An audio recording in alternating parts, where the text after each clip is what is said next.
नमस्कार दोस्तों, पीएनएस परिवार में आपका स्वागत है। हम लोग पहले वीडियो में तो देख लिए, अब हम लोग हिंदी साहित्य काल विभाजन और नामकरण क्या देखेंगे। हिंदी साहित्य काल विभाजन और नामकरण। दोस्तों, हमने पहले वीडियो में हिंदी साहित्य इतिहास लेखन की परंपरा को देख लिया, तो अब इसके बाद हम लोग हिंदी साहित्य काल विभाजन और नामकरण देखेंगे। और 2 वीडियो के बाद एक हम लोग क्वेश्चन प्रीवियस ईयर पीवाई की जो होता है प्रीवियस ईयर क्वेश्चन पेपर को भी सॉल्व करेंगे। टीजीटी पीजीटी का रहेगा और डीएसएसबी का, ठीक है। तो साथ साथ में पढ़ते भी चलेंगे और उसी वीडियो में जो जितना पढ़ाया गया है उससे संबंधित ही प्रश्न हम लोग हल करेंगे, ठीक है। तो चलिए देखते हैं कि हिंदी साहित्य काल विभाजन और नामकरण, इससे 1 या 2 नंबर का प्रश्न आता ही आता है, ठीक है। तो चलिए देखते हैं। जॉर्ज ग्रियर्सन का काल विभाजन, तो चारण काल इन्होंने कहा है 700 से 1300 ईस्वी तक का, ठीक है। और 15वीं सदी का धार्मिक पुनर्जागरण, जायसी की प्रेम कविता, ब्रज का कृष्ण संप्रदाय, मुगल दरबार, तुलसीदास, फिर रीति काव्य और तुलसीदास के अन्य परवर्ती, 18वीं शताब्दी, कंपनी के शासन में हिंदुस्तान, महारानी विक्टोरिया के शासन में हिंदुस्तान। तो अब देख लेते हैं। जॉर्ज ग्रियर्सन ने सर्वप्रथम हिंदी साहित्य के आरंभिक काल को चारण काल से अभिहित किया है। अब ये प्रश्न आता है, ठीक। ये आप लोग इसको अंडरलाइन कर लीजिए कि चारण काल, हिंदी साहित्य के आरंभिक काल को चारण काल किसने कहा है, तो जॉर्ज ग्रियर्सन ने। किसने कहा है? जॉर्ज ग्रियर्सन ने। अब देखिए, ग्रियर्सन ने चारण काल के अंतर्गत कितने कवियों को रखा है, तो 9। पुष्य कवि, खुमाड़ कवि, केदार कुमार पाल, अनन्यदास चंद, फिर जगनिक जोधराज और सारंगधर का उल्लेख किया है।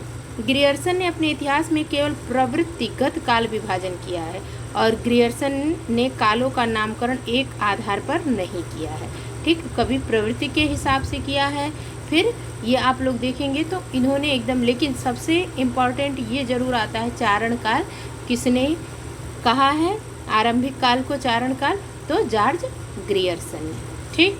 अब चलिए आगे बढ़ते हैं।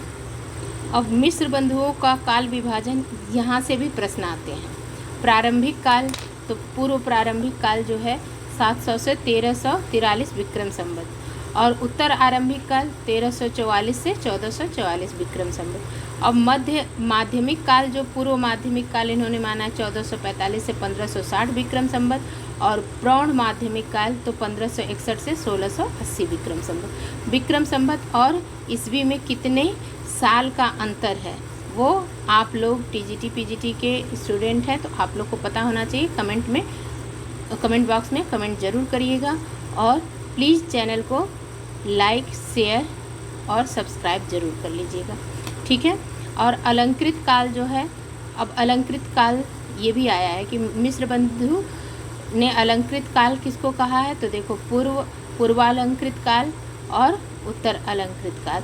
तो 1681 और 1790 विक्रम संवत उसको अलंकृत काल कहा है। ये अलंकृत काल से भी प्रीवियस ईयर में प्रश्न आया हुआ है, जो हम लोग कल के वीडियो में करेंगे तो हम लोग को पता चलेगा कि प्रीवियस ईयर क्वेश्चन पेपर में मतलब कैसे क्वेश्चन आते हैं, ठीक।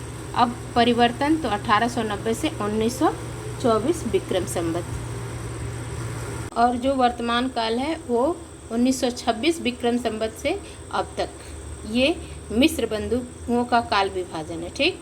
अब आचार्य रामचंद्र शुक्ल का काल विभाजन, जो हमारे लिए बहुत ही महत्वपूर्ण है, ठीक। मोस्ट इम्पॉर्टेंट में ये रहेगा, आप लोग इसको इस वीडियो के साथ ही याद करते चलिएगा, ठीक है।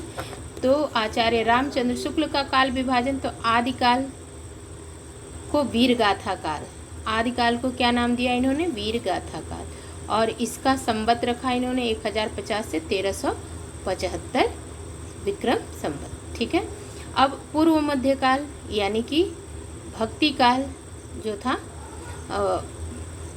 पूर्व मध्यकाल इन्होंने क्या नाम दिया है, इन्होंने भक्ति काल को, ठीक है, भक्ति काल दिया है 1375 विक्रम संवत से 1700, और जो उत्तर मध्यकाल था उसको रीतिकाल नाम दिया है 1700 से 1900 विक्रम संवत। आधुनिक काल गद्य काल जो है संवत 1900 से 1984। अब डॉक्टर राम कुमार वर्मा का काल विभाजन जो है वो देख लेते हैं हम लोग। संधि काल तो वो 750 से 1000 विक्रम संवत, ये भी आया हुआ, संधि काल भी आया हुआ है, तो ये डॉक्टर राम कुमार वर्मा याद करते चलिए। चारण काल डॉक्टर राम कुमार वर्मा, ठीक है।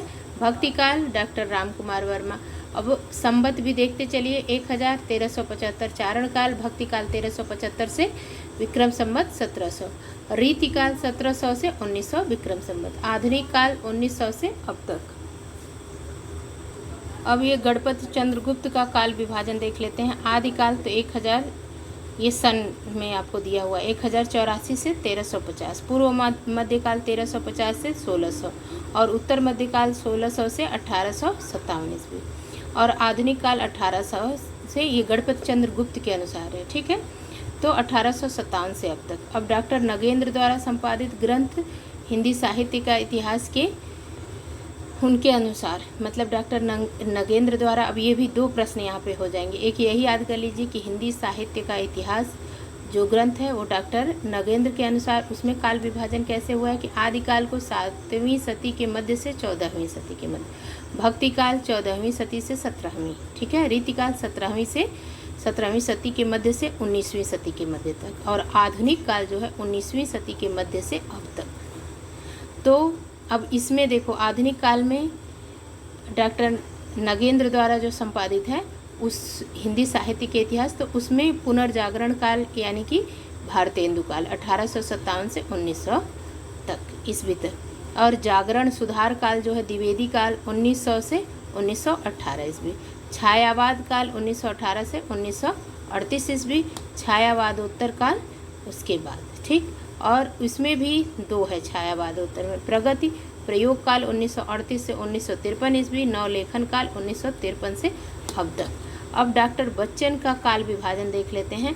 तो डॉक्टर बच्चन का काल विभाजन जो है वो अपभ्रंश काल उन्होंने दिया है, भक्ति काल 1400 से 1650, रीति काल 1650 से 1857 और आधुनिक काल 1857 से अब तक, डॉक्टर बच्चन सिंह।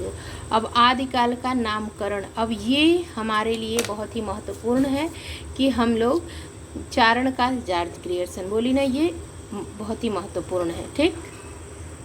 अब आदिकाल का जो नामकरण प्रारंभिक काल मिश्र बंधु ने दिया, बीजवपन काल आचार्य महावीर प्रसाद द्विवेदी, ये टेट में भी आया हुआ प्रश्न है, ठीक है, ये टेट में भी आया। वीर गाथा काल आचार्य रामचंद्र शुक्ल ने आदिकाल को दिया, सिद्ध सामंत काल पंडित राहुल सांकृत्यायन ने आदिकाल को दिया, वीर काल आचार्य विश्वनाथ प्रसाद मिश्र ने, संधि काल एवं चारण काल जो डॉक्टर राम कुमार वर्मा ने, और आदिकाल आचार्य हजारी प्रसाद द्विवेदी ने, आधार काल सुमन राजे ने। अब रीति काल का नामकरण देख लेते हैं कि तो रीति काल का नामकरण, तो रीत काव्य जॉर्ज ग्रियर्सन ने, अलंकृत काल देखिए आप लोग को अभी इसके पहले ही बताई थी, मिश्र बंधु ने, रीति काल आचार्य रामचंद्र शुक्ल ने, और श्रृंगार काल जो है आचार्य विश्वनाथ प्रसाद मिश्र, और कला काल रमाशंकर शुक्ल रसाल। अब देख लेते हैं हम लोग कि डॉक्टर उदय नारायण तिवारी और डॉक्टर गोविंद त्रिगुणायत और डॉक्टर महेंद्र नाथ दुबे द्वारा भाषा के दृष्टि से किया गया काल विभाजन।